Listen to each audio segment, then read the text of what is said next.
La Asociación de Magistrados Judiciales del Paraguay presenta El Radar de la AMJP, una visión de la justicia desde adentro. Conducen Celsa Pereira y JJ Pérez.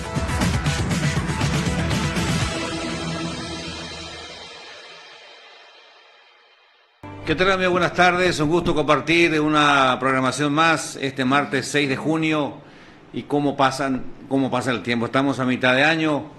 Esto es el Radar de la AMJP, una visión de la justicia de adentro en vivo y en directo por PDS TV Digital aquí desde Asunción, Paraguay. César, ¿cómo te va? Buenas tardes. Muy buenas tardes a todos los televidentes. Buenas tardes a los compañeros ahí en producción. Está Candela, está Nati, Matthew, están todos allí los compañeros. Todo el equipo pesado detrás del equipo pesado de PDS. Un saludo a nuestros directivos, a nuestro presidente, al doctor Ángel Cohen, miembro del comité ejecutivo, Celsa, nuestros socios y socias, miembros de la comisión directiva, un fuerte abrazo, y también a todos los que lo están escuchando. Muchísimos temas tenemos. Y abrimos este espacio enviando un fuerte saludo y todo nuestro apoyo a nuestra querida socia, miembro de la comisión directiva, a la profesora doctora Teresa González de Daniel, presidenta de la Circunscripción Judicial Central, que recibió amenazas hace unos días, y para ella nuestro apoyo en nombre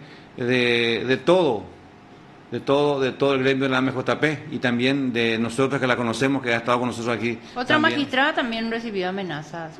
Sí, ya en su momento la agente fiscal Karina Cerón, la semana pasada también. Que también ya hemos hablado con ella. Y creo también una defensora pública también ha tenido, eso tenemos que también confirmar, yo no recuerdo, pero hay un comunicado ya de la ASO de Magistrados que ya está en todas las redes, pero que también es importante. Tenemos comunicado de la ASO de Magistrados, el comunicado de la Coordinadora de Jueces de Sentencia del Paraguay, el comunicado de la Asociación de Magistrados Judiciales de la República del Paraguay, y ahí también tenés en tu mesa, Celsa, el comunicado de... el comunicado de la Asociación de Jueces de Central. Sí. Y también... eso tengo yo. Y también y muestras de solidaridad en las redes de todos nuestros socios y socias para con la doctora Teresa González de Daniel, que también ha respondido a nuestros saludos, y también muchas gracias por su respuesta, y también enviamos todo nuestro apoyo a la querida doctora. Y también antes de que me olvide, también tenemos un comunicado de la FLAM. Sí, un ratito, porque después nos van a poner el spot que tenemos para... del ámbito temas internacionales. No te apures, Jota, tranquilo. El comunicado a través de una rueda de prensa sobre la supuesta... Cande, por favor. Ahí te pasé. Ahí está.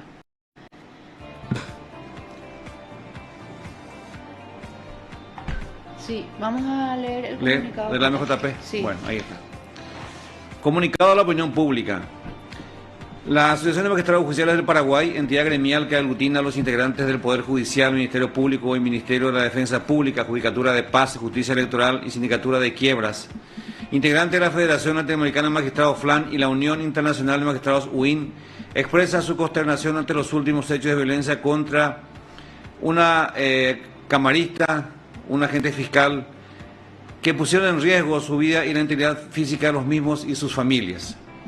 Por ello, se reitera a las más altas autoridades institucionales la necesidad de efectuar las gestiones necesarias para brindar seguridad a los magistrados dentro y fuera de la sede del Poder Judicial, Ministerio Público y Ministerio de la Defensa Pública, en todas las instituciones judiciales del país. La AMJP, en fecha 6 de octubre de 2011, 4 de septiembre de 2018, 21 de julio de 2021, entre otras, en estos mismos términos ha hecho pública su protesta, que hasta la fecha no ha tenido ningún eco favorable en ninguna de las instituciones encargadas de velar por la seguridad de las personas o proveer personal capacitado y suficiente para salvaguardar la integridad física de los operadores de justicia, miembros de tribunales, magistrados, agentes fiscales y defensores públicos. Estos actos, que no tienen otro fin que el de amedrentar a los magistrados en el ejercicio de sus funciones, ponen en vilo la independencia y autonomía de los órganos del sistema de justicia, por lo que la AMJP los rechaza enérgicamente e insta a la ciudadanía y a los justiciables a utilizar las vías y resortes legales para realizar sus reclamos que deben ser realizados en el marco del respeto. Por último, la MJP condena todo acto de violencia contra cualquier persona y propone, en todos los casos, el diálogo y la utilización de las vías legales para la canalización de todo reclamo.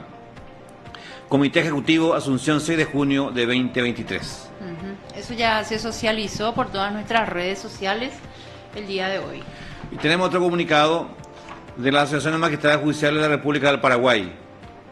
Basta ya de amenazas, amedrentaciones y otras bajezas por ejercitar nuestra profesión de magistrados de la República en el ejercicio de nuestras funciones.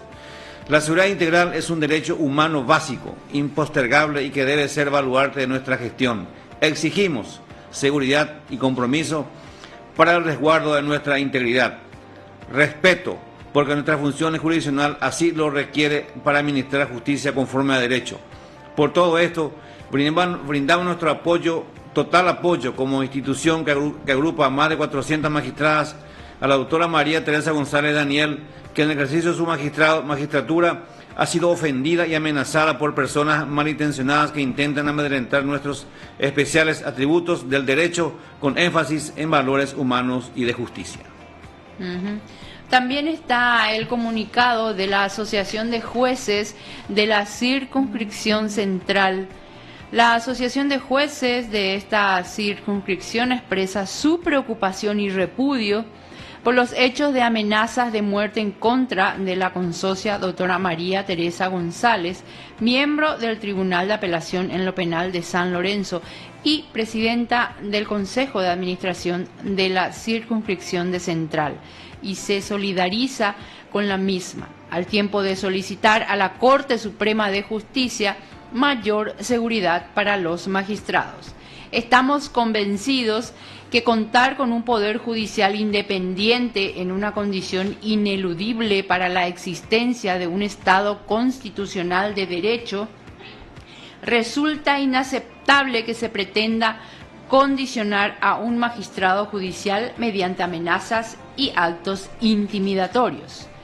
Menciona también que en un Estado de Derecho los conflictos de intereses deben resolverse pacíficamente, destacándose que uno de los pilares en los que se apoya la República es el de la administración de justicia, que debe estar resguardada y por ello exigimos mayor seguridad.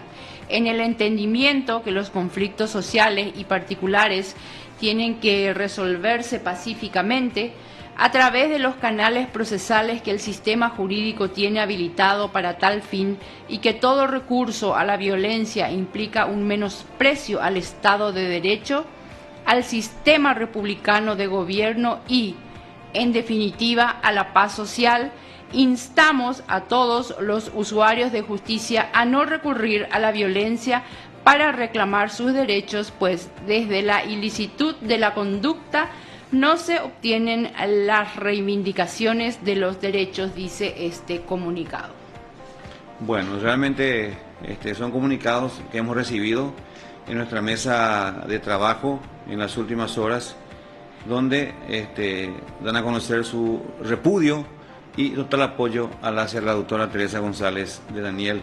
Estamos queriendo conversar con ella, pero... Bueno, y comentamos que la camarista recibió una amenaza de muerte mediante unas cartas que fueron dirigidas, dice el diario ABC Color, dirigida a ella. Al respecto, la magistrada sostuvo que leyó solamente una vez los escritos que presentaban mucha saña y también mencionaban algo de González Daer, pero sin entrar en mayores detalles. Bueno, y así está entonces la situación. Realmente esto alzó ya la voz de todos los gremios judiciales del país. En todo el país también ya están atentos con esta situación que se está dando a causa de esto que está afectando a la doctora María Teresa González de Daniel. Bueno, no sé si podemos... Tenemos otro comunicado, o sea, antes del ámbito internacional, sí. Tenemos otro porque comunicado. Ya tenemos los invitados especiales, Jota, ya enseguidita van a entrar los invitados ya después de la pausa. Bueno, tenemos un breve comunicado de la Coordinadora Nacional de Jueces de Sentencia del Paraguay. Comunicado. La Coordinadora Nacional de Jueces de Sentencia del Paraguay manifiesta su preocupación ante la amenaza de muerte recibida por la colega magistrada doctora María Teresa González de Daniel en el ejercicio de sus funciones jurisdiccionales. En ese sentido, expresa su total solidaridad a la referida magistrada y solicita a las autoridades de la Corte Suprema de Justicia servir los medios requeridos para dotar de seguridad y protección a la misma, recordando la alta exposición a la que estamos expuestos los magistrados y magistradas de toda la República. Por esta razón, solicitamos con la premura debida se ejecuten políticas de seguridad para todos los jueces y juezas de la República del Paraguay, dice el comunicado que lleva la fecha 5 de junio de 2023 de la Coordinadora Nacional de Jueces de Sentencia del Paraguay. Bueno, y está también, si podemos, porque es largo, brevemente leer lo de la FLAM. Sí, hemos recibido también, lamentablemente hace algunos días, fue asesinado otro fiscal en Ecuador, el doctor Leonardo Palacios. De internacional. Sí, pero todavía no todo, pero bueno. Vamos con el jingle ahí, sí.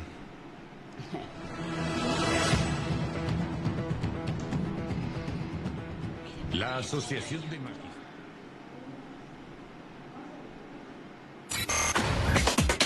El radar de la AMJP, una visión de la justicia desde adentro. Bueno, era de un bloque internacional. ¿Qué pasó, César? Estamos esperando ¿hace cuánto que queremos? Mi dulce voz encima escuchar, era. no se puede. Bueno, la presidenta de la FLAM, la doctora Adriana Orocucha Barría, nos hizo llegar, pero así bien calentito hace unos días, el comunicado, ya que lo hemos dado a conocer por las redes sociales, donde dice la FLAM, entidad representativa de los jueces y juezas de 19 países de Latinoamérica y la Federación Latinoamericana de Fiscales, entidad que agrupa a las asociaciones de fiscales de 13 países, condenan enérgicamente el lamentable homicidio del fiscal ecuatoriano doctor Leonardo Palacios, cometido el día 2 de junio de este año en Durán, próximo a la ciudad de Guayaquil, siendo un acontecimiento que suma a varios asesinatos de funcionarios de la Administración de Justicia ecuatoriana.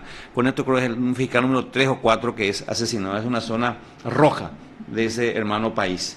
Expresamos nuestras sentidas condolencias a la familia del doctor Palacios, así como a quienes laboraban con él en la Fiscalía.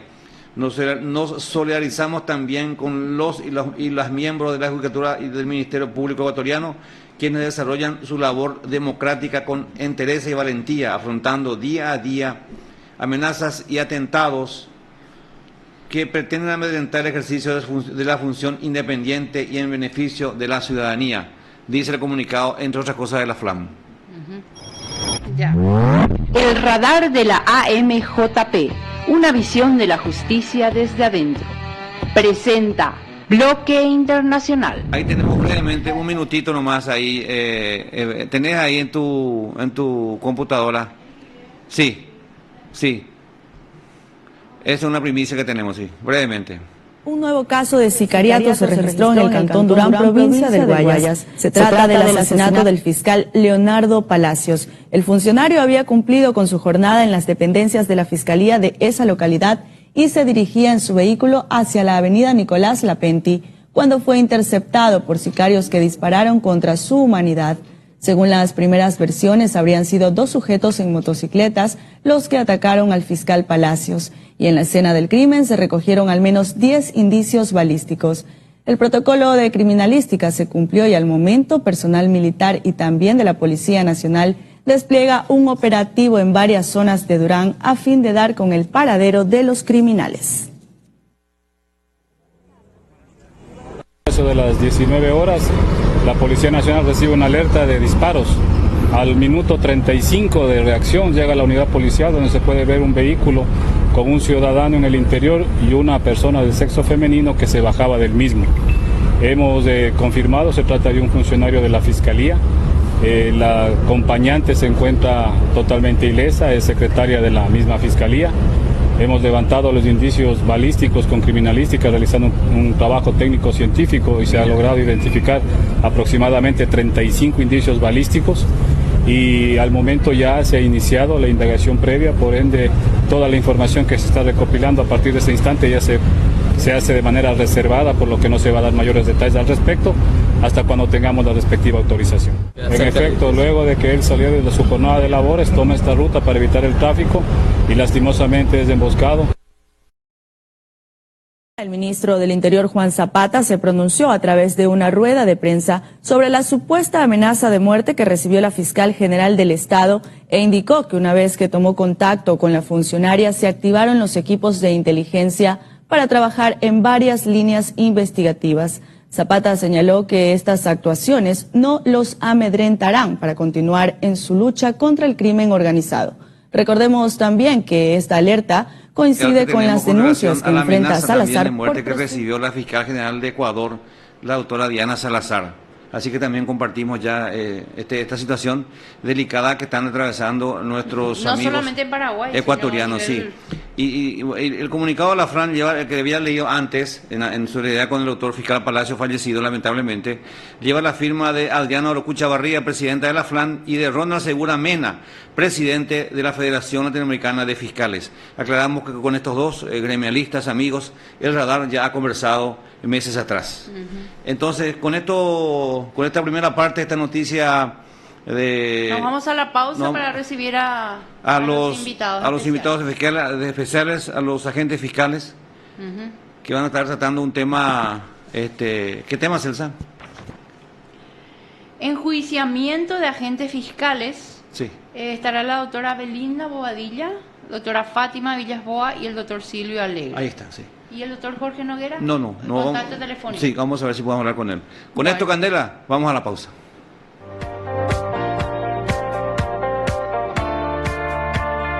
Vamos acá en el programa El Radar de la AMJP, un espacio dedicado a los magistrados judiciales de la República del Paraguay, y entre los cuales están los señores agentes fiscales que hoy están con nosotros y nos acompañan acá en la mesa de trabajo de la AMJP. Buenas tardes, doctora Belinda. Muy buenas tardes, Marcos, a vos, a toda la distinguida audiencia del Radar de la AMJP. Hoy le tenemos en cabina como invitados a la doctora Fátima Villasboa y al doctor Silvio Alegre. ¿Quién ya les dice? ¿Cómo? Buenas tardes. ¿Quién ya les dice? ¿Quién ya les dice? Así, güey. Vamos a relajar, viste que está muy tenso el ambiente. El ambiente está para cortarse acá. Bueno. Tranquilo, nomás. ¿Qué tal, Fátima? ¿Cómo estás? Muy bien, muchas gracias por el espacio y muy gustosa acá de poder compartir con ustedes. Con el doctor hablamos por teléfono hace poco y nos dijo, ese tema vamos a hablarlo en cabina. Y acá está, en cabina de PS, hablando sobre el tema que nos convoca hoy, ¿verdad? Justamente cierto, vos la habías entrevistado al doctor Silvio Alegre. Unos días hablamos y nos dijo, mira, ese es un tema que tenemos que hablarlo a profundidad y tenemos que aclarar, y yo sé cómo eso podemos llegar a hacerlo en cabina. Y está acá, ¿qué tal, doctor? Hola, Marcos, buenas tardes. También para la colega Belinda, Fátima, también saludos para la ciudadanía en general y a la comunidad jurídica en particular. Y sí, estamos para dar un poco nuestra versión, nuestra postura acerca de esto que está sucediendo, acerca de nuestro enjuiciamiento, el desarrollo del mismo en el GEN. Y bueno, estamos para aclarar ciertas cuestiones que la ciudadanía tiene que saber.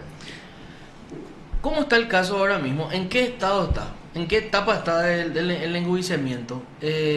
Hoy no se trató. Hoy ya no se trató. Hoy ¿cómo está? Si podemos empezar por ahí, ¿verdad? Sí, se llamó autos para sentencia, autos para resolver, y se aguarda eso, que se fije la sesión y en la que se va a pronunciar el jurado con respecto a este enjuiciamiento. Ya los alegatos finales fueron desarrollados la semana pasada, y en donde ambas partes, tanto la parte acusadora como nosotros como enjuiciados, hemos también dado nuestra parte, nuestra postura con respecto a estos hechos que se nos atribuyen. Hablando de esa postura, la vimos muy sensible a la doctora.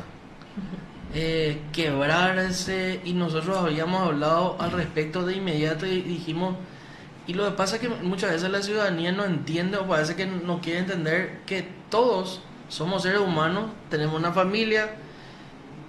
Los que tienen la gracia de tener padres hermanos, familiares, hijos, lo que sea. O sea, formamos parte de una pequeña familia y de la comunidad.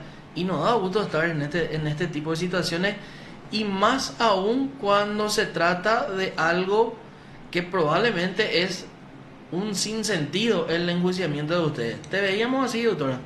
Sí, realmente no estaba en los planes quebrarme, sino pedir con mucha fuerza al pleno del jurado que tenga presente todo lo que se produjo. Pero imposible no emocionarse con tantos años de trabajo en la fiscalía.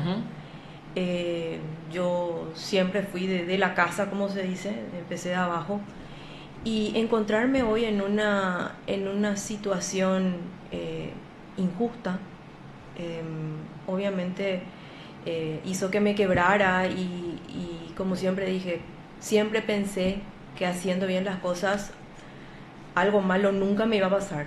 ¿Cuántas causas tenés en Luque actualmente? ¿Cuántos están así desde el año en que iniciaste?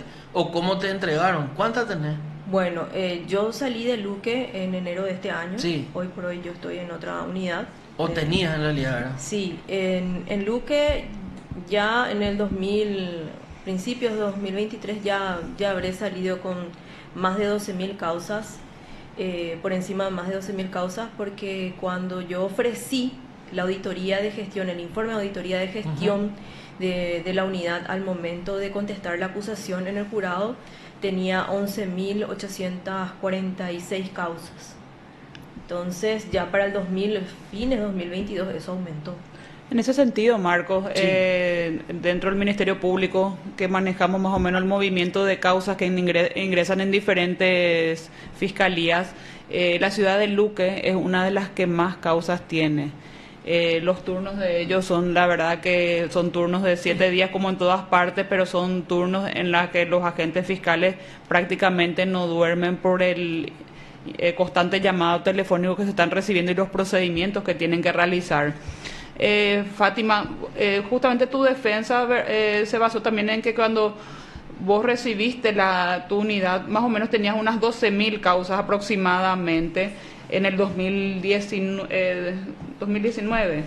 Sí, yo voy a Luque en febrero del año 2019 con una gran cantidad de causas, obviamente recibo la unidad, y bueno, ahí empezamos a trabajar en las causas, pero hay que atender que en las unidades penales ordinarias el ingreso de causas, si bien ingresan en el turno, también ingresan de manera diaria, o sea, conforme el sistema aleatorio que hace el sistema informático de la oficina de denuncias hace un sorteo, y eso de manera diaria también ingresan, sí, o sea, no para. 242 días hábiles tenemos dentro del trabajo judicial. Son 11 meses, 22 días, 242 días. Dividido 12.000 es una locura.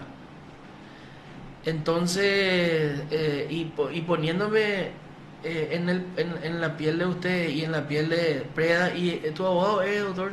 El doctor Mario Liceche. Mario Liceche, en realidad, ¿de qué inacción o de qué omisión lo que se puede hablar en ese caso? Para contextualizar un poco, acá nosotros tenemos, es de público conocimiento, fue el enjuiciamiento del señor Ramón González Daer, y en ese tribunal que estaba precedido por la doctora Claudia Crisioni, el tribunal tuvo por acreditado de que existió un esquema en el cual agentes fiscales se habrían aprestado para facilitar al señor González Daer para poder cobrar de esta manera a través de la fiscalía los créditos que él había otorgado a diferentes personas. Lo que se conoció como aprietes. Lo que se conocía como aprietes. Yo estuve en algún momento en Luque, y yo recuerdo ya en ese año, en el 2007, cuando estuve en Luque como funcionaria, ya ingresaban causas de ambos hermanos justamente en las unidades penales. Entonces estamos hablando acá de que el tribunal de sentencia, no sé cuál fue el periodo que tuvo en cuenta justamente para decir, pero finalmente ellos establecieron que existían 155 causas en las cuales se daba acciones irregulares por parte de las personas que habían intervenido. en esas causas y deciden la remisión de los antecedentes, 1 al Ministerio Público y 2 al jurado de enjuiciamiento de magistrados. ¿Por qué? Porque decían de que estas personas, estos fiscales, justamente habían ordenado detenciones, habían imputado, habían acusado, habían citado indagatoria. Estamos hablando de conductas activas. Sin embargo, ¿cuál es la situación de ustedes dos? Ustedes dos fueron enjuiciados por el jurado ¿en qué año? Y eso fue en febrero del año 2022. Por eso la entiendo a la colega. Que se quebró, lloró. ¿Por qué? Porque estamos con este proceso desde ese mes, desde febrero de 2022, inmediatamente después del fallo condenatorio, donde se decide la apertura de esta investigación por parte del jurado. Entonces estamos a 1 año y medio de estar soportando esto y con todo lo que eso implica, el estrés y seguir paso a paso y ofrecer las pruebas y todo lo que implicó este proceso. Entonces, de alguna manera se entiende esta situación que se dio con la colega. Y, claro, lo que se dijo en su momento es una omisión de nuestra parte o una inacción acerca de ciertas causas o denuncias que estaban a nuestro cargo cuando llegamos a Luque. Pero sin embargo la sentencia, como dijo Belinda, hace referencia al actuar o a una conducta activa de los colegas que tuvieron a cargo esas causas, ya sea ordenando detenciones, formulando imputaciones, acusaciones, etcétera. Y sin embargo nosotros nada de eso hicimos, pero fuimos finalmente enjuiciados. O sea, vos no imputaste, vos no le ordenaste detenciones, vos no acusaste. Pero estuviste en juicio oral. Yo en pocas palabras no le molesté a nadie. Eso abarca todo. Yo no le cité ni tan siquiera una conciliación a ninguna de las personas denunciadas, ni ordené detención, mucho menos formulé imputación, mucho menos acusación.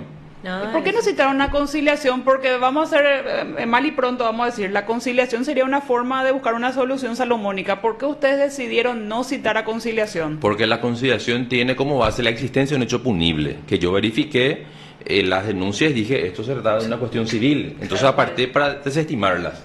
Entonces, la conciliación se realiza, como dije, sobre la base de la existencia o la sospecha de la comisión de un hecho punible, cosa que yo no considere. No es que se llama por llamar nomás. El proceso penal, y un proceso penal se basa en un hecho punible. En este caso, no, dijiste, no, acá no hay... Y ahora, para que más que nada la audiencia pueda comprender, ustedes dicen de que ustedes hacen un examen de las causas y verifican de que no se daban los presupuestos como para iniciar un proceso penal o para realizar inclusive diligencias investigativas tendientes a iniciar un proceso penal. Al verificar de que estaban ante una conducta no tipificada en el Código Penal, ¿podrían explicar por qué ustedes en ese momento no desestimaron las causas? Sí, y yo quiero comentar, cuando yo llegué en octubre del año 2019, me encontré con una sola asistente fiscal, 2 auxiliares y una secretaria, y un promedio de 2.000 causas ingresadas por año y 10.000 a 12.000 causas ya existentes en la unidad. 12.000 causas. Sí. ¿Y tu turno aparte?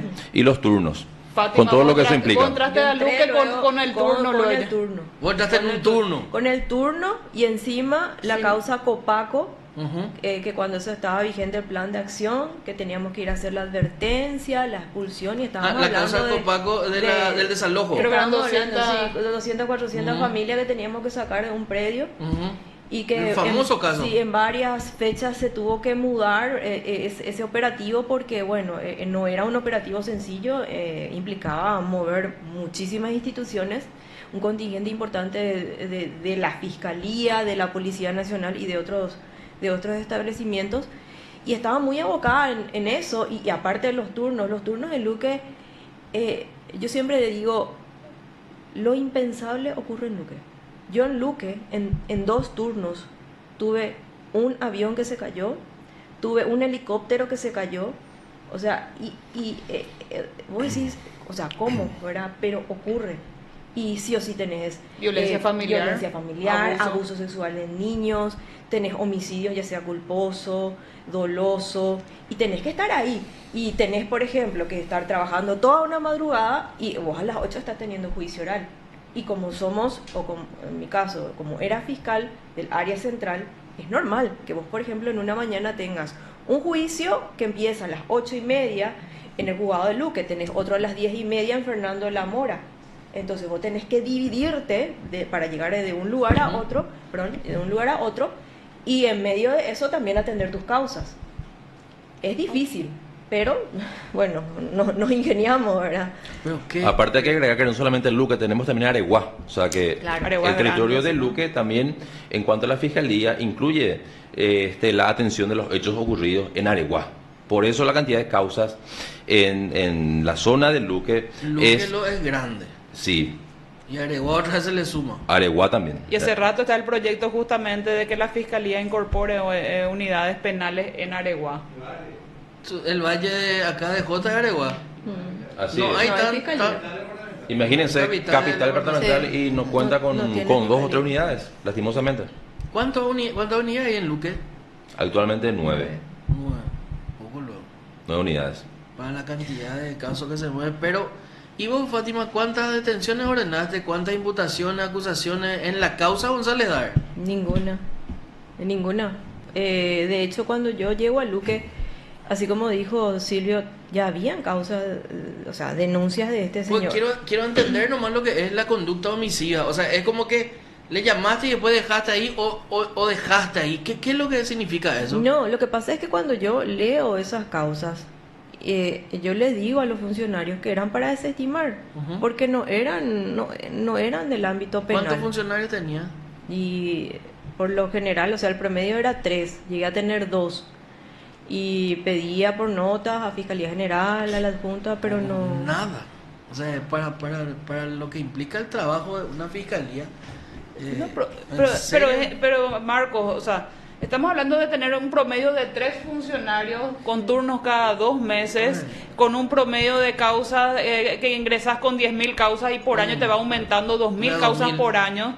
Entonces, Y vos vas sacando 500 más o menos. Más o menos, o sea, yo estuve acompañándole a Silvio y a Fátima el día de los alegatos de cierre ante el jurado de enjuiciamiento y me sorprendió escuchar justamente de la fiscal acusadora en relación a Silvio, que ella sostenía de que si él deseaba hacer justicia, que el día mismo en que él llegaba ahí tenía que haber desestimado las causas. O sea, él tenía que haber llegado el día número 1 a su unidad penal en el 2019, tenía que haber absorbido y leído 10.000 causas, separar las causas que iba a desestimar y entonces ponerle al día siguiente comenzar a desestimar según la teoría del caso. Y además otra vez, ¿qué es lo que quiere el jurado? Que haya una justicia selectiva. ¿Por qué justo eso tenés que desestimar? Vos tenés un montón de situaciones ahí.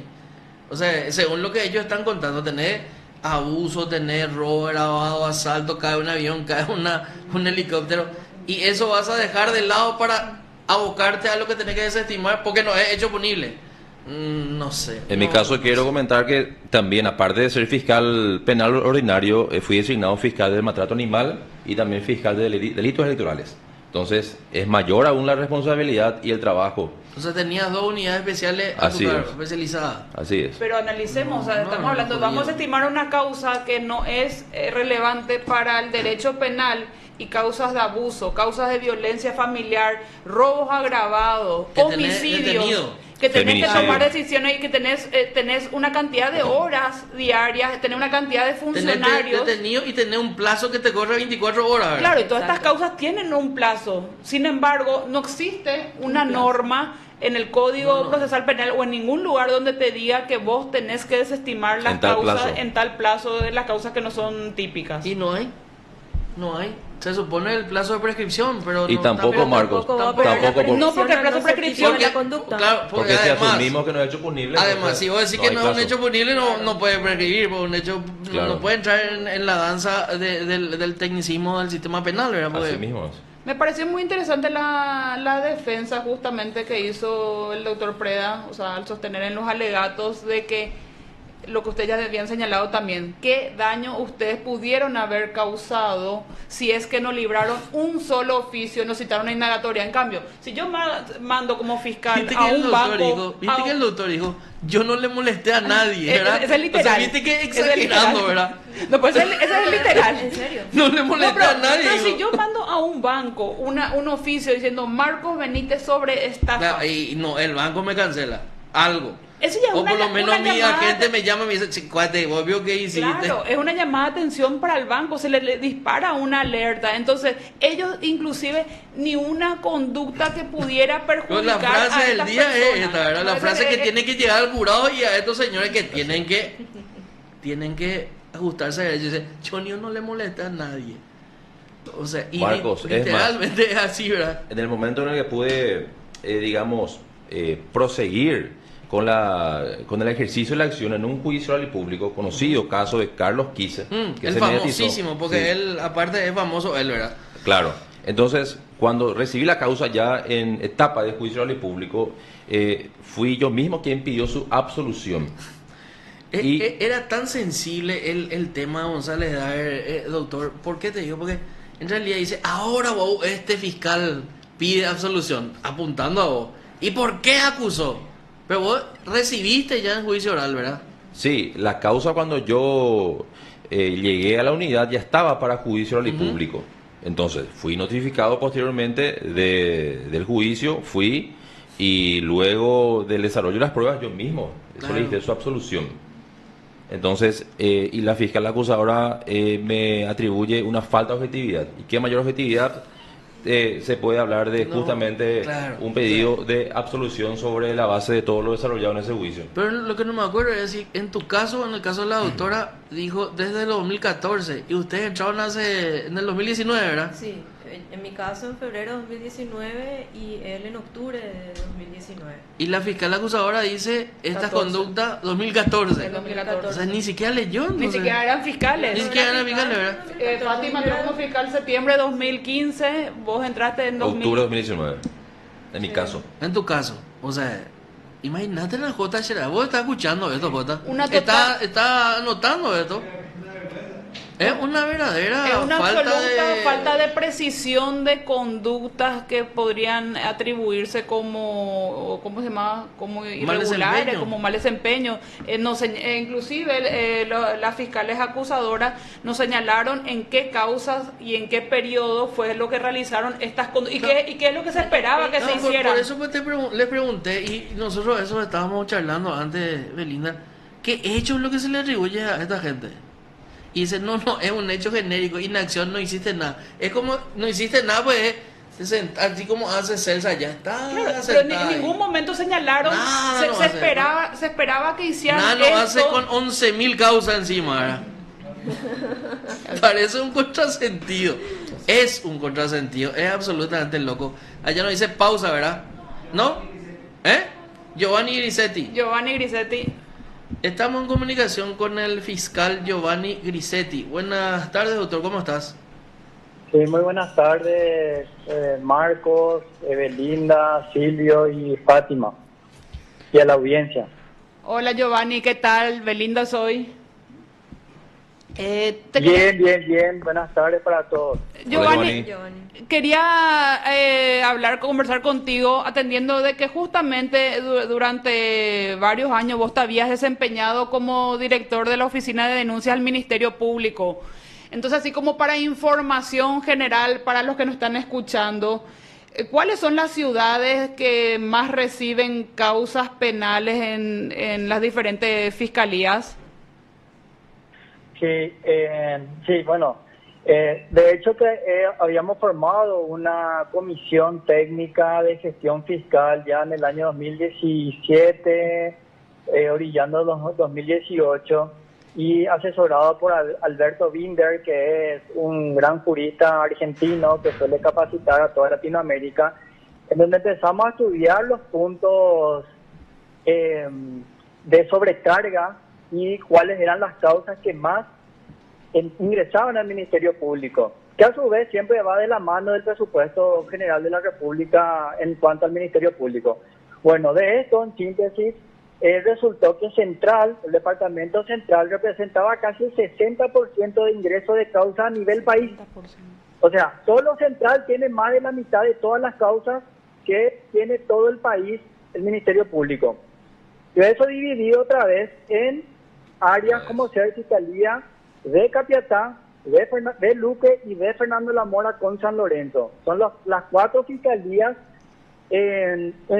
catalogado como fiscalía de alto contenido de ingreso de causas, porque superado otra vez que por unidad sea entre 1.800, 1.600, 1.500 causas por unidad. O sea, calculando otra vez 261 días hábiles, y si dividimos que, por ejemplo, en Luque, que era un promedio de casi 10.000, 11.000 causas por año, es como que uno tendría que analizar 46 causas por día. Y esas 46 dividido 6 horas de la mañana, que es donde tiene todos sus funcionarios, y donde otra vez surgía que el fiscal suele estar en juicio oral, allanamiento, constitución, verificación, reclamar pruebas, buscar evidencia, reunirse con entidades del Estado o instituciones públicas o privadas por los informes que nos están llegando y tenemos que acusar, ir a los juzgados, revisar expedientes, analizar el tribunal de sentencia, la carpeta, si están todas las evidencias ante el juicio oral. Entonces, yéndonos más a lo práctico, realmente al escuchar el argumento de la vez pasada de la fiscal acusadora, para todos los fiscales nos resulta preocupante un argumento en donde básicamente refiere que el no tener la predicción o la adivinanza de que una causa de hace 10 años atrás había sido, está en espera de desestimación, y no haber adivinado y no haber desestimado de causal de remoción. Entonces, realmente es preocupante que un argumento así, para todos los fiscales de Paraguay, cualquier operador del sistema de justicia, sea merecedora de una sanción. O sea, mi argumento técnico, científico, no tiene razón, no tiene lógica inclusive. Y ahí me dio con razón que la compañera Fátima ya le pareció algo tan, ya por decirlo, llegó hasta un punto de quiebre. Entonces, en serio, escuchar el otro lado también era insostenible pensar un argumento con tan bajo nivel y encima del parte de los acusadores. O sea, o recibió una orden de que tenía que acusar por acusar, entonces no le quedó otra donde, no, por ejemplo, el colega Silvio, ya tuvo que desestimar el día que vino. Y como si él recibió en el juicio oral recién.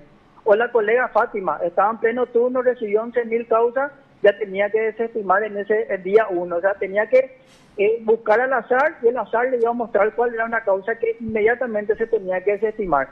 Y eso es lo que, en síntesis, con todos estos argumentos, es preocupante para que, no sé, uno tendría que dejar causas ya más relevantes porque había sido no adivinar que una causa se desestima, no se desestimó, de causal de remoción.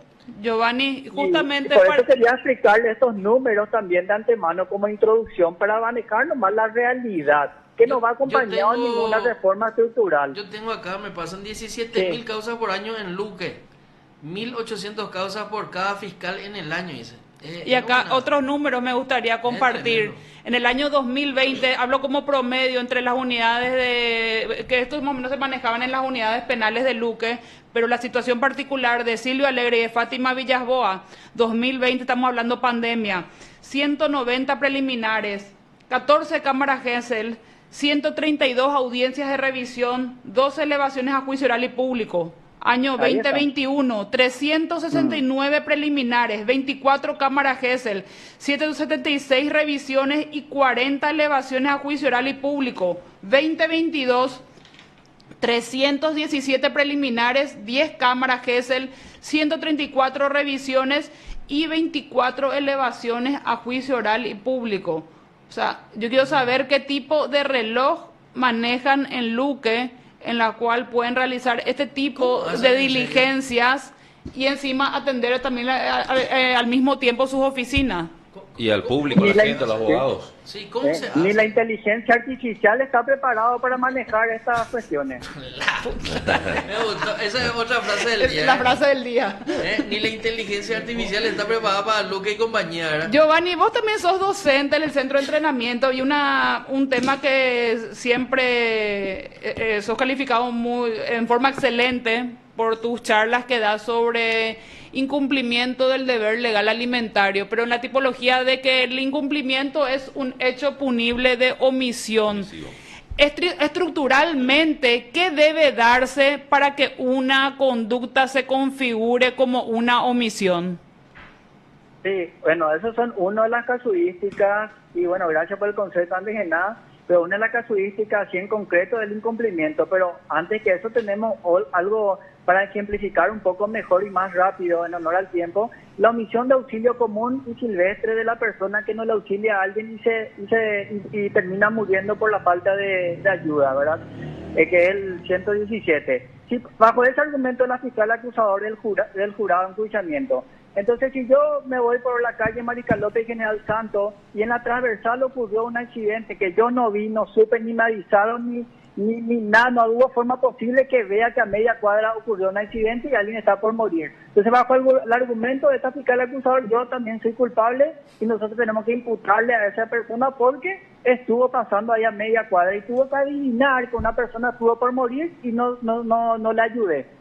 Y entonces, ¿por qué este ejemplo doy? Porque no es solamente el mero acontecer, sino que se le debe atribuir a la persona el conocimiento de una situación típica y que pudiendo realizar la acción que manda la norma, ya sea evitar la muerte o salvar de la muerte a la persona, a la víctima, o, y si traspolamos este mismo ejemplo al incumplimiento alimentario, que la persona se represente que tiene que realizar los depósitos y que también está en capacidad de hacerlo, ahí se le puede reprochar a una persona la omisión, porque no es una un mero suceder casuístico al azar, sino que a la persona se le debe, digamos, antojar no hacer esa acción, pudiendo hacerlo. O sea, traspolamos el caso, tuvieron que decirle un día, mirar esta causa, mira un poco, esta es una causa tal cosa y no se me antoja hacer la estimación y es el único caso que yo tengo.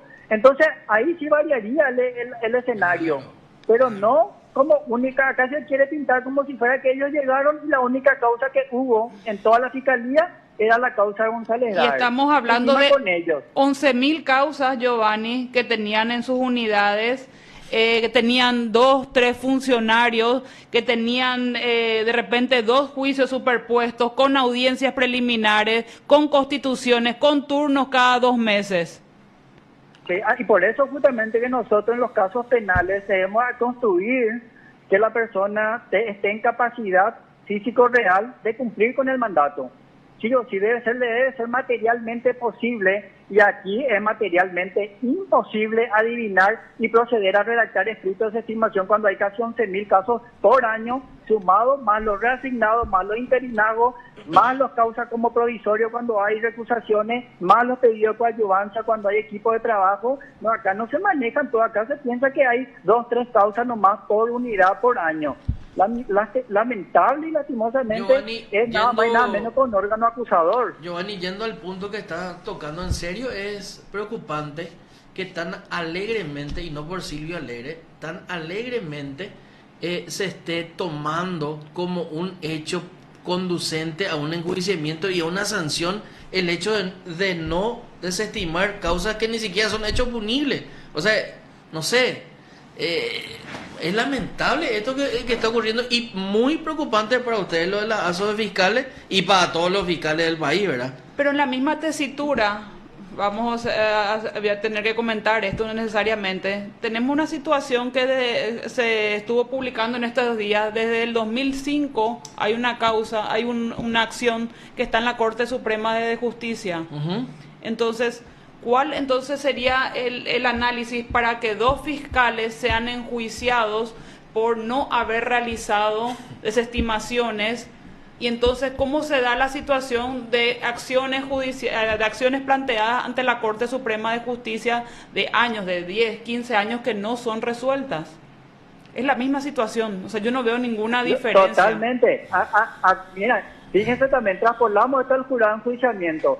No haber desestimado las causas en donde fiscales fueron sancionados injustamente. Entonces, ¿y ellos qué van a decir? Tuvieron casi 4 o 5 años en ponerse al día con las cuestiones atrasadas. El año casi pasado 6, 7 años aproximadamente en realidad. Y ellos no tuvieron al día tampoco, y solamente tuvieron denuncias donde profesionales nomás llevan a conocimiento del jurado de una determinada situación o conflicto. Pero el nuestro, en el caso del Ministerio Público, entra por todos lados. Entra por noticia, por prensa, por denuncia, por querella, por actuación de oficio, por asignación. O sea, imagínense que ni el jurado, por su escasa cantidad o casi nula carpeta administrativa que arman o forman, no dan abasto. Imagínense el Ministerio Público que mantiene una estructura de hace casi 10 años, o sea, una estructura desfasada, desactualizada, partiendo de la cantidad de gente y luego ya de insumos y todo lo demás. O sea, es totalmente, va totalmente contra la lógica y todo el sistema. Parece un sistema perverso que se presta y ahora resulta ser que sancionando a 2 personas inocentes, entonces el jurado sancionó a los fiscales González Dáez. Y todo el mundo sabe la realidad. Todos sabemos en el sistema de justicia la realidad. Eso es lo triste, porque justamente el nombre de Silvio Alegre, Fátima Villasboa y de Jorge Noguera está relacionado con el nombre Ramón González Dáez y el esquema de apriete, cuando estos 3 fiscales son fiscales excelentes. Se le conoce por la alta capacidad intelectual, por la entrega al trabajo y por la honestidad de los mismos. Y es más, los mismos no realizaron una sola conducta. Y te agrego algo más, hasta esas víctimas le agradecieron a ellos. Yo quiero decir, ese día de los alegatos, tocaron el tema ustedes de los alegatos y que Fátima se quebró. Quiero aclarar de que en mi vida le vi quebrándose a Fátima porque es una persona sumamente dura. Pero cuando le vi que se quebró, a mí me daban ganas de levantarme y ir a abrazarle, porque era más o menos todos éramos Fátima y Silvio en ese momento, ante ver la impotencia de estar siendo enjuiciado con la cantidad de causas que tenían. Y cuando el doctor Preda enunciaba la cantidad de audiencias, de cámaras Gesell, de constituciones que ellos tenían, y que el jurado esté pretendiendo que los mismos a la par se tomasen la molestia a desestimar causas que no tenían relevancia penal, como si fuese eso una prioridad. Y dijo la fiscal acusadora que no se hizo eso de manera inmediatamente dijo. ¿Algunas palabras que le gustaría decir? Giovanni, muchísimas gracias por atendernos y darnos estas claras palabras para nosotros y para la audiencia. Gracias a ustedes también y al programa y al conductor que nos permite expresar esta preocupación realmente por lo que está sucediendo. Y que tengan un buen resto de jornada. Gracias. Gracias, Giovanni. Gracias. Saludos. Giovanni Grisetti, fiscal, en su momento director técnico de la oficina de denuncias del Ministerio Público. Mucho trabajó él ahí, mucho peleo. Puedo agregar brevemente una cuestión. Sí. Brevemente. Podemos irnos a la pausa y después cerrar, ¿verdad? ¿Sí? A la vuelta. No, ¿O querés que cerramos ya? Pausa y volvemos. Ya.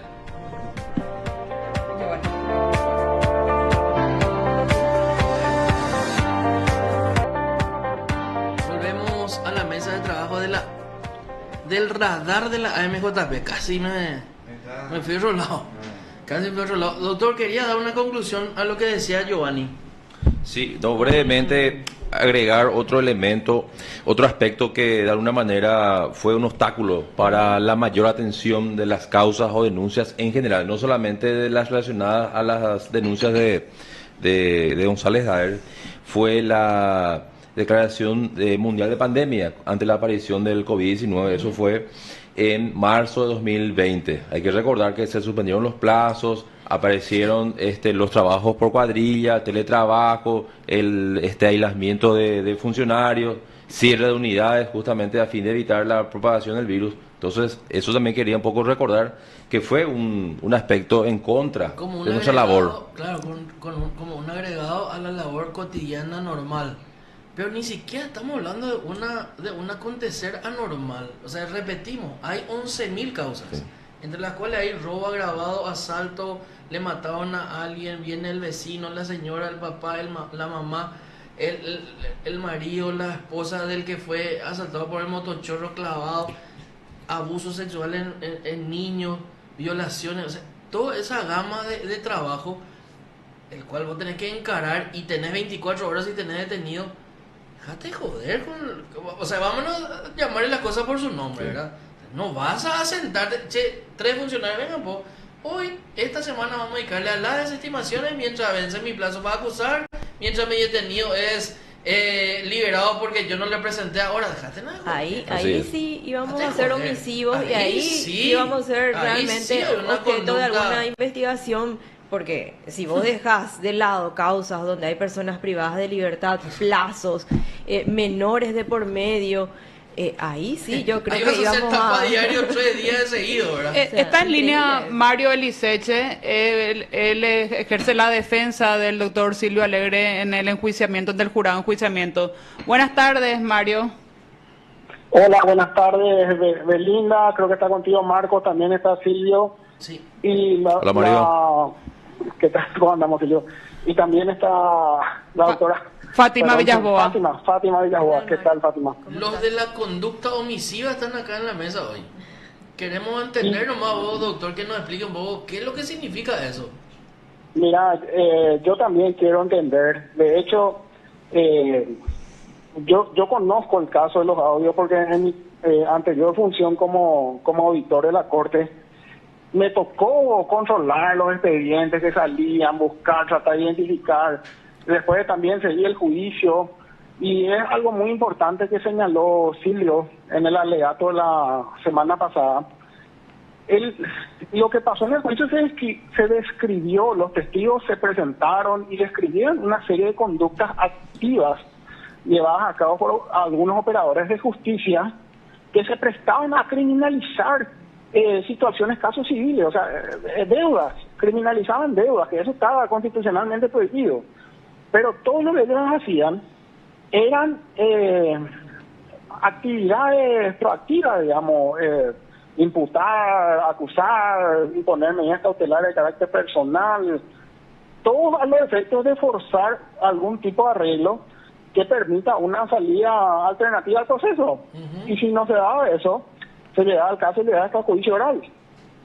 Y ahí, en el juicio oral que le tocó al doctor Silvio Alegre, y era la primera vez que él podía desplegar una conducta activa, su conducta fue pedir el sobreseimiento de esta persona, la absolución del señor Carlos Quise, que declaró, pero en forma impecable, todo lo que tocó sufrir hasta que llegó el día en que el doctor Silvio Alegre actuó y bueno, obró conforme a derecho. Queremos descifrar acá entre 4 abogados, no estamos descifrando más, dice la conducta omisiva. Vos te sumás al clan de lo que no podés descifrar, ¿verdad? Porque no se entiende. Vuelvo a repetir, conducta omisiva acá me dicen la producción externa, acabo de tener una producción externa, doctor. Sí. 17.000 causas tenía Silvio cuando llegó a la unidad, me dicen. 17.000 causas tenés, entre los cuales tenés toda esa gama de hechos punibles graves que acabo de decir. Le sumo a la doctora que cae un helicóptero, cae un avión, en Luque, pero en serio. Pero en serio, hay que agregarle eso, ¿verdad? ¿Y cómo pico te van a decir? Porque no se tenés ahí, hasta podés tener 3.000 causas que tienen que ser desestimadas, pero no te pones no te detenés a mirarle a esas causas. Mira al que está detenido, al que te vence el plazo para acusar, al que tenés que presentar y hacer cámara Gesell. Vámonos. Mira, hay dos cuestiones que nosotros señalamos. En primer lugar, que no hay ningún plazo para sacar una desestimación. Una vez que vos te das cuenta, no hay una ley contra la cual comparar y decir, bueno, vos omitiste sacar una desestimación en, no sé, 60 días, 90 días o lo que sea.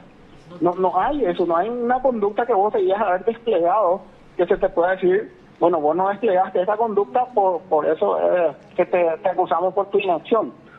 Y casi me desmayé, no le quiero faltar el respeto a la colega, a la fiscal acusadora, pero señalando lo que vos acabas de decir, cuando dijo, es cuestión de sentarse y escribir 10 líneas. Pero por favor, o sea, estás de turno, se murió una persona, tenés que hacer levantamiento de cadáver, volvés, te sentás, tenés que ir a la audiencia preliminar, tenés que ir al juicio oral, viene alguien para la cámara Gesell. No es tan fácil escribir 10 líneas. Entra al último grado de prioridad, algo que vos te diste cuenta de que no es un hecho punible. Es que esa es la realidad cuando estás en la cabeza de una unidad penal. Manejas prioridades. Todo es para ayer, todo es urgente, todo el mundo viene con sus problemas, ya sea víctima, ya sea imputado, y buscan una solución o que se le diga algo, que la agente fiscal le diga algo, se tienen que entrevistar a la agente fiscal con las diferentes personas. Entonces, en esa lista de prioridades, atender un caso de abuso sexual o desestimar una denuncia que no es hecho punible, atender un caso de homicidio o sentarte a redactar una desestimación de un caso que supuestamente ingresó como una pseudo estafa, o encargarte de hacer una constitución para verificar y levantar elementos de convicción y desestimar causas, por supuesto que le vas a dar prioridad a las causas que son relevantes penalmente, a las causas que tenés plazo, a las causas que generan conmoción social. Eso es ser un buen fiscal. Eso es saber administrar una oficina con los pocos recursos que tenemos, recursos humanos, recursos económicos, falta de insumos. Entonces, pretender que 3 agentes fiscales no hayan desestimado unas denuncias que luego tuvieron conmoción social porque se generó un juicio contra esta persona en la cual él fue condenado, y atribuirles a ellos que por la culpa de estos 3 fiscales, personas estuvieron procesadas.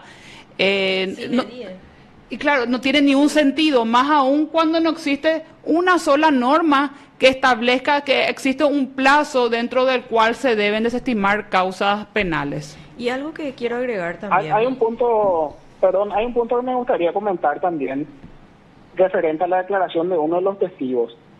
Este testigo que declaró, dijo así en el juicio: yo ni siquiera estaba enterado de que tenía una denuncia en el doctor Silvio Alegre. Recién me enteré cuando él me comunicó que se estimó. Entonces, ¿cómo vos le podés apretar a una persona para el bien de acuerdo si no tiene ni idea que está siendo investigada, digamos? Y procesadas no fueron, porque nunca fueron imputados, nunca empezó el proceso, digamos. Pero digo luego al doctor Silvio acá, yo no le molesté a nadie. No, y así mismo. Esa es la frase, ¿verdad?, que cabe en esta defensa, básicamente, que vos estás haciendo, doctor, pero en realidad. Incluso Marco, hay un montón de urgimientos que presentaban los denunciantes, que bueno, no se le hacía caso porque no era un hecho punible y no era prioridad para la unidad fiscal. ¿Te urgían? Sí. O sea, los denunciantes urgían. La abogada de ese es un buen Ramón. punto también. Claro. O sea, te urge y vos, pues, yo no. Sí, pelota al piso.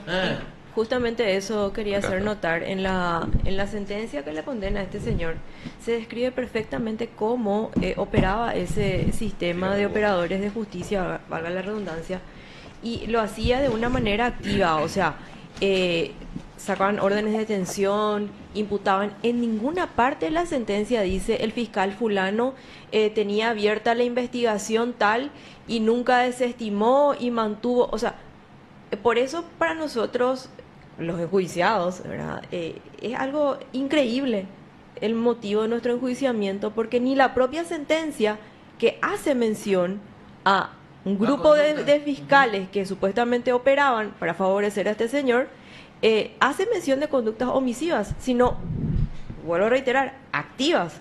Sin embargo, somos nosotros los enjuiciados y bueno, los que sí se prestaron, no, ¿verdad? Pero en este sentido, hacer referencia a una sentencia, esta sentencia no les menciona a ustedes como haber realizado ningún tipo de acto cuando las 3 juezas decidieron remitir los antecedentes a la Fiscalía y al jurado de enjuiciamiento. En ninguna parte menciona que Silvio, o en mi caso, hicimos alguna actuación a fin de favorecer en ese sentido, en ese aspecto. Nada no hizo la sentencia. De hecho, ofrecí yo esa sentencia como prueba. Acá tengo reiterar, se formule acta de imputación.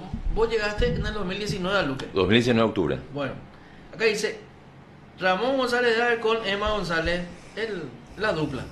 Dice que en fecha 10 de noviembre de 2016 formulé denuncia penal. Dice 16, 17, 18, 19. 3 años estuvo esa ahí. Y el fiscal anterior tampoco fue ni citado ni mencionado. O sea, obviamente tampoco debería haber sido mencionado ni citado, ¿verdad? Porque yo nomás que a vos nomás te agarraron en esta causa. Así es. Jodido, en realidad es preocupante. Y eso es una muestra, de... Y le dio la tecla, es preocupante. Claro, quiero nomás decir que es una muestra de que no nos hemos prestado a las presiones de estas personas. Hay allí una constancia, un documento presentado por el cual se urge, se solicita que se formule imputación. Y esto presentó en el 2020. Cuando ya estaba en la unidad. Ya estaba en la... Así ¿Cuándo fue el enjuiciamiento del señor Ramón González Dar? La sentencia de condena, diciembre de 2021. 21. Antes. ¿Y en la causa penal cuándo se inició? 2019. 2019. O sea, este urgimiento ya era luego de que se inició la causa penal contra él. Así es. ¿Tenías varios urgimientos en las diferentes Varios, causas? ahí están varios. ¿Y vos, Fátima? Yo no llegué a recibir urgimientos. Sí, me comentaban los funcionarios que él iba, preguntaba y se le tomaba declaraciones testimoniales, pero hasta ahí, o sea, en ningún momento, en mi caso, yo, por ejemplo, siquiera mandé un oficio a un banco para saber algún informe de alguien, nada. Y ahora el momento de la verdad. Si hoy ustedes tendrían que volver a tomar una decisión y decidir sentarse a preparar una desestimación en una de estas causas o atender causas relevantes, penalmente relevantes, de abuso sexual, de violación, de homicidio, de violencia familiar, ¿qué decisión tomarían hoy en día, sabiendo lo que pasó? Lo mismo. La Voy a misma. dar prioridad a las causas donde justamente existen intereses como menores de por medio, vidas de personas, libertades de personas en juego y ya en un segundo plano, no por darle importancia, sino por la urgencia, pasaría después ya las otras para desestimar. Por eso, a pesar de esta incomodidad que genera este enjuiciamiento, yo estoy tranquilo. ¿Por qué? Porque creo que no le hice daño a nadie. Creo que mi actuación fue conforme a la ley y haría lo mismo, de desestimar aquellas que no son de relevancia penal y priorizar aquellas que implican una rápida atención por parte del fiscal. Y siendo en Luque un lugar donde recibimos demasiadas causas y entonces se priorizan aquellas de mayor impacto o de relevancia, digamos, social. Así que claro que... O sea, hoy en día ustedes se sienten con la conciencia tranquila de que obraron bien. Por supuesto. Así es. ¿Y qué esperan del jurado de enjuiciamiento? Yo dije en mis alegatos finales que confiaba en cada uno de ellos y pedí particularmente de justicia que sean verificadas todas las pruebas que fueron presentadas, que fueron producidas y que sobre esa base analicen y resuelvan la absolución de nosotros. Doctor Mario, ¿y vos estás convencido de la inocencia del doctor Silvio? Claro que sí, mira, también llevo la representación de Jorge Noguera. Si bien él estaba en la barrial de Trinidad, digamos, también tuvo ahí unos cuantos expedientes con el mismo esquema, a los cuales él tampoco le dio trámite. Y me resulta demasiado paradójico que aquellos fiscales que no se prestaron a ese esquema, ahora están a punto de ser echados por el jurado. O sea, el jurado va a terminar el trabajo que siempre era un secreto en voz alta, digamos, que hacía el ya fallecido Oscar González Daer para su hermano Ramón, para, digamos, presionar y lograr el cobro de las deudas a partir de las amenazas que tenían los agentes fiscales de ser procesados en el jurado. Es paradójico. Ok. Bueno, Mario, muchísimas gracias por atender el teléfono, por darnos tu óptica de lo que es este enjuiciamiento contra Silvio Alegre, Fátima Villasboa y también Jorge Noguera. Un buen resto de jornada y un fuerte abrazo. Muchas gracias a ustedes por el espacio y un saludo a todos. Chao, Mario. Bueno, terminamos entonces la tarde, me parece, con algunas frases célebres que vamos a poder rescatar. Sí, estoy anotando. Qué gusto daría hablar con la fiscal acusadora, ¿verdad? No, yo tampoco le conozco, ¿verdad? Pero qué interesante sería. Pero lo voy a hacer yo mañana. Llámale, por favor. Que explique el análisis jurídico que tiene. Claro, yo necesito. Principalmente la mía que digo falta de omisión, ¿verdad? Falta de omisión. Falta de omisión. Es la falta de omisión. Marcos, la falta de faltar una acción. No sé, no, tampoco me mareé más de lo que ya estoy. No, yo trataba. Yo creo que yo escuchando. Falta de omisión. Escuchar los alegatos de acusadores, creo que sentí por un momento lo que sienten las personas que están en el banquillo muchas veces. Y sí, porque vemos de todo en la viña del Señor, en todos los ámbitos, ¿verdad? Pero, a ver, un poco decir que era cuestión de sentarse y teclear. Nunca pasó por la fiscalía esta persona. Lastimosamente, y no investigó bien de todo el trajín que tiene cualquier unidad fiscal en cualquier circunscripción judicial del país, ¿verdad? Porque eso es cuestión de sentarse a teclear. Eso puede ser más de una versión barra brava que una versión fiscal, en este caso, fiscal acusador, así le dicen, ¿verdad? Fiscal acusador. Marcos, yo hasta ahora no entiendo. Se nos atribuye inacción. Pero sin embargo, subsume nuestra conducta en algunas disposiciones que versan sobre el ejercicio de la acción penal. Eso es lo que no entiendo. ¿Y qué es lo que es el ejercicio de la acción penal? Es el impulso de un proceso, es formular imputación. Claro. Cuando tenés elementos de la comisión de un hecho punible. Eso está en la Otra acusación. vez. Sí. Otra vez, ¿verdad? O sea, Eso está en la Pequeño acusación. gran detalle. si no- si no te- Hablando si no de un te- hecho punible. si no tenés hecho punible, por ende, ¿qué vas a hacer? ¿Qué vas a impulsar? Que va a llegar adelante y no sé, no se puede, no se puede. Porque con ese criterio yo entendería que lo que pretende la fiscal es haber abierto causa, haber formulado imputación, realizado todas las diligencias y en todo caso después sobreseer en su lógica. No, definitivo. Pero ¿cómo vas a imputar un hecho que no es punible? Si a todas luces te da... Y a eso te me das refiero. cuenta, ¿verdad? A eso me refiero.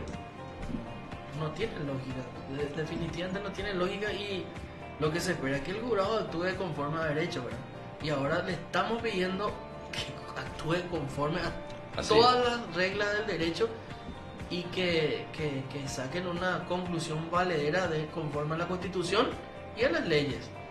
Confiamos en la probidad del jurado. Nos vamos otra, ya no tenemos tiempo, ¿verdad? Ustedes están- No, hay tiempo. Sí. ¿Eh? Vamos un rato a la pausa. Pausa. Muy bien. Pausa y volvemos. Del radar de la MJP. Vos estás confundido, Jota. Yo me voy a encargar de abrir nomás entonces de cada panel. Sí, no confundido con lo que pasa. Con el proceso. Con el proceso a estos dos señores que están acá y al que está en Línea. Que fiscal Jorge Noguera. Buenas tardes, doctor, ¿cómo estás? Buenas tardes para vos y para los radioescuchas, ¿verdad? El programa. Estamos en A la tu mesa orden. de trabajo del radar de la AMJP con 3 fiscales tuyos hablando sobre lo que hasta ahora por lo menos yo no entiendo. El proceso que se les sigue a ustedes, el enjuiciamiento en el jurado, de enjuiciamiento, valga la redundancia, por hechos de omisión, ¿verdad? O Falta de omisión parece que se llama ¿Qué es lo ahora. que es? ¿Vos, en qué etapa está tu proceso, doctor? Sí, brevemente, ¿verdad? Sí. Para no, o sea, en realidad no estaba escuchando el programa, pero ya que me das esa introducción, Cortale sobre la la introducción, mi situación es muy semejante a los otros dos colegas, la de Fátima y la de Silvio, ¿verdad? Ujú. Solo que mi proceso está un poquito más atrasado. Sí. Te digo, con respecto a la pregunta que me hiciste, estamos todavía en la etapa del periodo probatorio, Ujú. diligenciándose oficios, informes y también testimoniales, ¿verdad? Posterior a ello, una vez que se cierra el periodo probatorio, están los alegatos finales de la parte y luego ya la sentencia. Y lo mismo, o sea, ¿qué te puedo decir? Hasta ahora el enjuiciamiento, en mi caso en particular, tampoco no lo comprendo. Como ya me imagino que los colegas habrán explicado, ¿verdad? Nosotros digo, ahora por los 3, no estamos dentro de los fiscales que los jueces de sentencia en su momento refirieron de que podían haber tenido algún tipo de participación dentro de lo que entre comillas se llamaba la priete, ¿verdad? Que por otro lado, te puedo decir que dentro de lo que fue el desarrollo de este enjuiciamiento y con las pruebas, sobre todo testimoniales de mis colegas, pude entender qué es lo que se hacía ahora en la causa, en donde nosotros, los 3, no intervenimos. No intervenimos a partir en el caso de ellos, de su asignación a sus respectivas unidades fiscales, y en el caso mío también, ¿verdad? En mi caso un poco más en el tiempo, porque yo estoy hace 9 años, 6 meses en la misma unidad fiscal, y ahora hace unos días salió mi reasignación, ¿verdad? ¿Qué te puedo decir? Eso es lo que te puedo decir con respecto a mi proceso en sí, ¿verdad? Estamos en la etapa probatoria y esperando a que se cierre el periodo y con los informes pendientes de contestación, ¿verdad? Un ratito, Jorge, justamente eso te quería tocar. Vos fuiste recientemente, la semana pasada, fuiste reasignado a una unidad tan sensible como es la del crimen organizado. Sí, así mismo. El 29 de mayo, si mal no recuerdo, el lunes pasado, fui reasignado por resolución del fiscal general del Estado a la unidad número 4 de crimen organizado. Y a partir del día de la fecha estaría efectivamente cumpliendo funciones en esa unidad, ¿verdad? La unidad estaba a cargo de Lorenzo Lescano, quien fue reasignado a la unidad antisecuestro. Asimismo, creo que Belinda es la que habló. Sí, así es, Belinda. Y bueno, todo esto, justamente esta reasignación tuya, la unidad especializada de crimen organizado, una unidad, como dije, muy sensible, que requiere de ciertas aptitudes por parte del agente fiscal que va a estar en la unidad, se da justamente en medio de este enjuiciamiento tuyo. Entonces,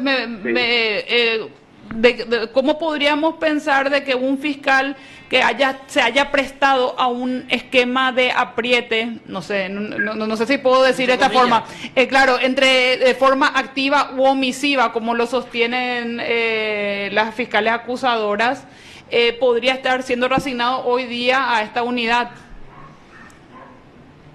Sí, Belinda, muy cierto lo que decís, ¿verdad? Comparto plenamente lo que estás diciendo.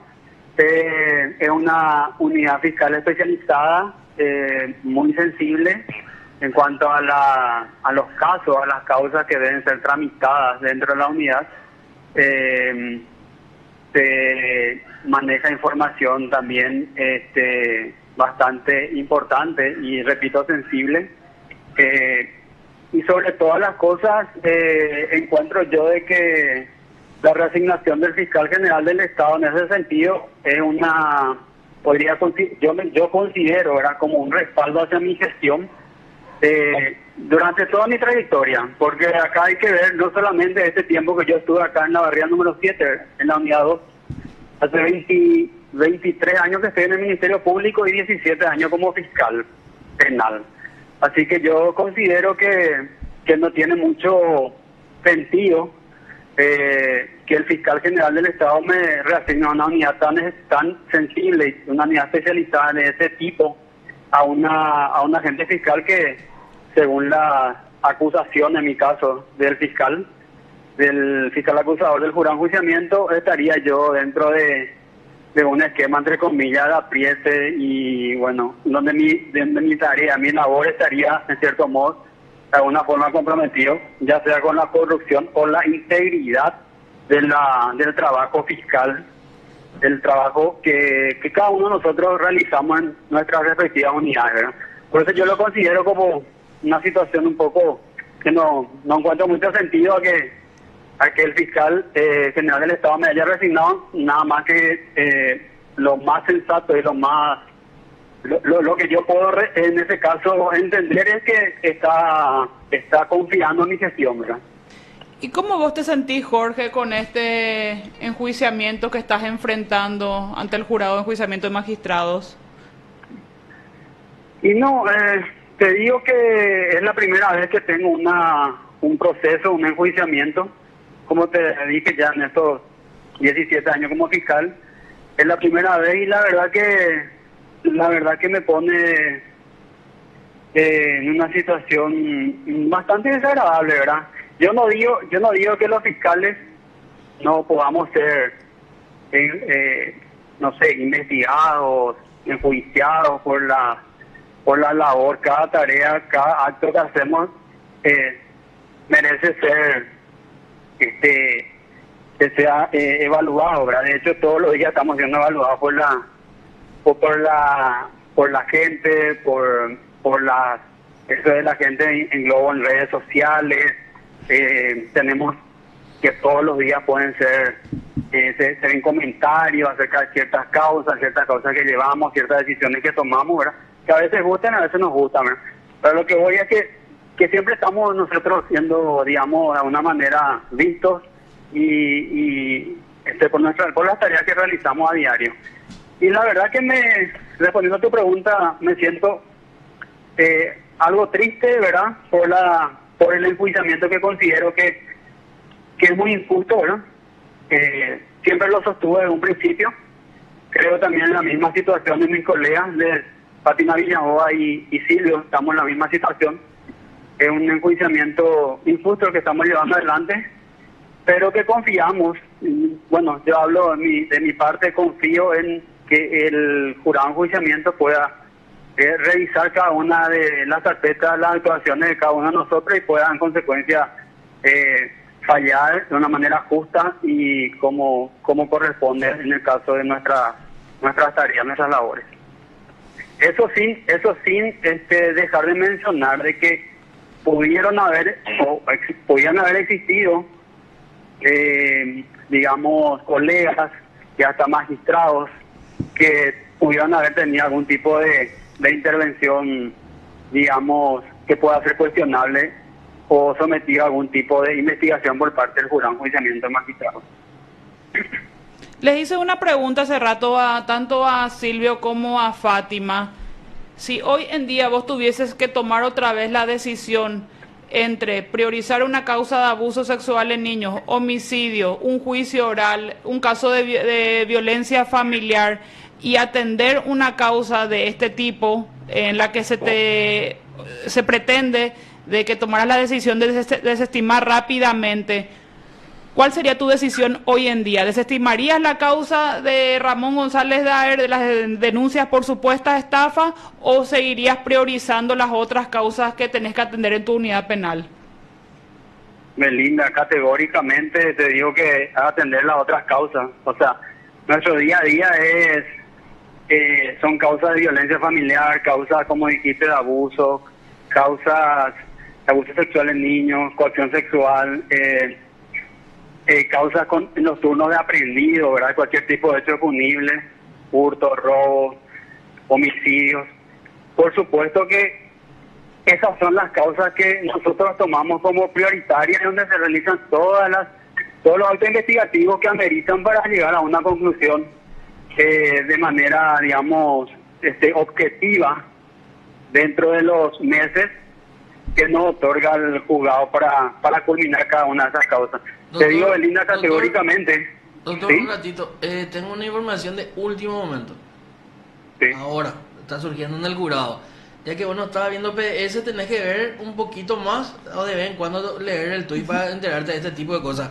El jurado de enjuiciamiento de magistrados acaba de resolver, estudiar la sentencia definitiva de Ramón González Daer para ver la situación de los fiscales enjuiciados. Gracias a la publicación de PS, porque eso se leyó y en base a la publicación de PS se va a revisar. Esa es la noticia correcto. De ahora, se me pirimba. Correcto, correcto. Yo estoy piel de gallina en realidad, porque en realidad nosotros vamos con la verdad. No son ustedes los que están en esa sentencia. ¿Y por qué se le enjuició? Y aparece una señora que nunca pasaban por la fiscalía y dice, no, usted es cuestión de sentarse y escribir 2 o 3 líneas y desestimar. No es así, señores, no es tan fácil la vida. En fin, quería nomás compartir con ustedes esta, creo que brillante noticia, ¿verdad? Sí. Me entero. Bueno, sí, la verdad que sí. Pero subrayo lo que decís, ¿verdad? Nosotros solamente buscamos que se haga justicia y que la verdad se sepa. Nadie está ocultando nada acá. Los 3 fiscales que estamos hablando con la verdad desde un principio. Y me alegra, bueno, ojalá llegue a buen puerto, ¿verdad? Así mismo. Me alegra.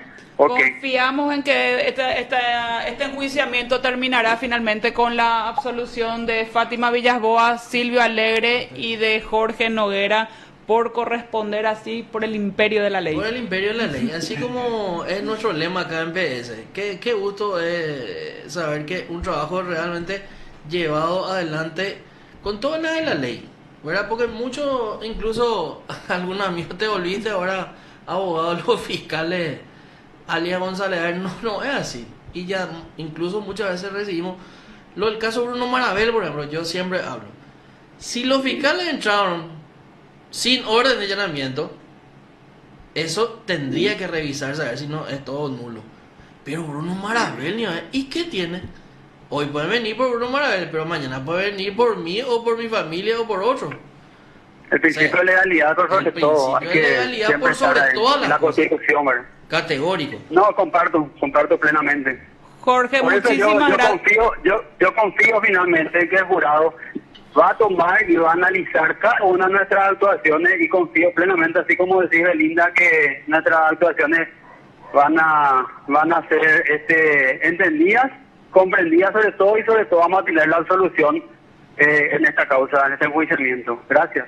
Asimismo, en un sistema de justicia en el que la ciudadanía lo que menos ve es la justicia, en un sistema de justicia en el que suele imperar la corrupción, yo creo que darle un golpe tan fuerte a fiscales honestos que se dedican en su día a día, con lo poco que tienen, a impartir justicia, a buscarle una solución a las víctimas, a de repente no ser tan duros cuando el imputado tiene posibilidades de mejorar sin necesariamente someterse a un proceso. Me parece demasiado injusto. Yo creo que fiscales así deben ser respaldados en su actuación y no estar siendo sancionados, ya sea con apercibimiento y menos todavía con una remoción. Entonces, Jorge, muchísimas gracias por atender el teléfono y poder brindarnos tus palabras, explicar un poco tu situación para que los que están escuchando estén al tanto de la situación tuya y asimismo de nuestros colegas. Sí, gracias Belinda, a vos y bueno, al que está conduciendo el programa, que no recuerdo, discúlpame. Marcos. ¿Me decís? Marcos, discúlpame Marcos. No, y bueno, tranquilo. voy a ver más y escuchar más Por favor. el programa. Por favor. Dale. Ahora que va a estar el crimen organizado, le va a estar llamando. Y te vamos a estar molestando, doctor. ¿Y por qué hacemos? Para que la ciudadanía sepa nomás también del trabajo y de qué es lo que están haciendo los fiscales, ¿verdad? Porque Totalmente, también es yo estoy interesante ahí. en un sistema republicano el control de todo entre todos, ¿verdad? Totalmente, de acuerdo 100%. Gracias, doctor. A las órdenes. Un fuerte abrazo. Chao, Jorge. Dale. Chao, Jorge. Adiós. Después de esta noticia no sé qué más lo que hacemos acá. No, vamos. Cerramos boliche. Cerramos. De hecho, que eso fue ofrecido como prueba, Marcos, por mi parte. De mi parte también. Interesantísimo. Yo de hecho, La sentencia definitiva de condena de... No, pero no me van a sacar mi... Cuando hablé con... mi chanterío curepí así full. Sí, ese Leyó gateaste grande. la tapa de PDS. Y por eso decidió. Leyó la tapa de PDS. Está bien que usted haya presentado, pero ¿presentó su alegato o la tapa? Pregunto. No saben ustedes porque no escucharon. A mí me están pasando nomás la información. Independientemente o sea, de por qué se va a tratar, es sumamente importante lo que están consiguiendo. Porque en realidad ahí te vas a... Ah, pues ya, estos no están. Estos no son. Vamos por otro. No, perdón. Vamos a dejarle el espacio a J, ¿verdad? Sí, para cerrar. Cerrar con el radar de la AMJP, que va todos los martes de 15 a 17 horas. Modo invierno. ¿Dónde es lo que está tu invierno, J? ¿Será? ¿De quién? ¿Dónde está el invierno? ¿De qué invierno es lo que hablan? Nos despedimos, doctor. Gracias, Marcos, gracias por el espacio y por la oportunidad de expresar estas ideas, y quiero cerrar diciendo y trayendo a colación la fórmula de Blackstone, que decía: es mejor 10 personas culpables que queden libres a que un inocente sea sancionado. Entonces con eso quiero cerrar y agradecer a la frase gente que... usamos una vez en una etapa. Cuando los hermanos costureros fueron llevados a juicio oral por una cuestión que nunca entendí, ¿verdad? Los tipos estaban en un lugar y en otro lugar se comete el hecho, pero igual ellos se fueron adentro, ¿verdad? Y estuvieron 3 meses durmiendo en el piso y el otro al lado cuidándose para que no le violen en emboscada. Doctora. También agradecerte a vos, Marcos, y a Belinda por el espacio, a Belinda y a la Asociación de Fiscales que desde el día 1 nos estuvo respaldando en todo este trajín, ciertamente penoso, pero también viendo el lado bueno. Yo creo que esto va a marcar un antes y un después de lo que es nuestro trabajo, del trabajo del fiscal, de que la gente pueda saber cómo es nuestro día a día. Muchas veces nos privamos de estar con nuestra familia, de pasar momentos con nuestra familia. Anteponemos el trabajo a situaciones donde de repente estamos enfermos o tenemos quizás otras prioridades, pero siempre, en mi caso al menos, traté de darle esa importancia al trabajo. Y si bien es cierto, mi calidad profesional, pese a este golpe, no ha disminuido, ya quiero que termine, ya quiero estar más tranquila, darle esa tranquilidad a mi familia y esa satisfacción, por sobre todo a mis padres, de poder seguir mirándoles a la cara todos los domingos cuando nos encontramos en familia para almorzar, porque yo aprendí de ellos que la corrupción en mi psiquis no entra. Genial. Me pregunta una colega, ¿cuándo se quebró Fátima? Se quebró. Yo fui testigo. Se quebró. Está grabado también. Doctora, cerramos este espacio, pues ahí, Jota, ya, mira, Celsa ya no está por pegar. Ocupamos bien el espacio, sí, bien, hoy. Bien. Bueno, a todos los que nos están escuchando, los agentes fiscales que nos escuchan todos los martes, los primeros martes de cada mes, como fiscales nosotros tenemos un espacio que nos otorga la AMJP en el programa del radar en PDS. Así que de repente si tienen temas que les gustaría tratar, que estemos apuntalando alguna situación, ese es el espacio para nosotros. Por otra parte, yo creo, voy a hacer, como dice una colega nuestra, gran personaje, voy a cometer un sincericidio. Y si hoy en día a mí me tuviesen que evaluar mi oficina, van a encontrar muchas causas que yo debería desestimar y no me da el tiempo para desestimar. Yo estoy en Asunción, yo no presto servicios en Central, no presto servicios en Luque, que la cantidad de causas que ustedes tienen es grandiosa. Entonces, el mensaje que se estaría mandando de enjuiciar a agentes fiscales por supuesto mal desempeño, por no realizar desestimaciones, sin que exista una norma que obligue en un plazo a desestimar, sin que estos fiscales tengan la capacidad físico real de poder desestimar porque no tienen suficientes funcionarios, no tienen suficiente tiempo, tienen superposición de juicios, de audiencias, tienen tareas que de verdad necesitan priorizar su atención. Eso es un mensaje muy fuerte y que debe ser tomado con mucho cuidado. Entonces, creo que este espacio ha sido muy oportuno para justamente nosotros como Asociación de Fiscales poder levantar la voz y hacer notar de que ese no es el camino que debería darse y se debe buscar enjuiciar, sancionar conductas que de verdad son dañinas para la sociedad, no a fiscales que están desempeñando su labor correctamente. Así mismo. Pausa y J cierra el programa, ¿verdad? Pausa y volvemos.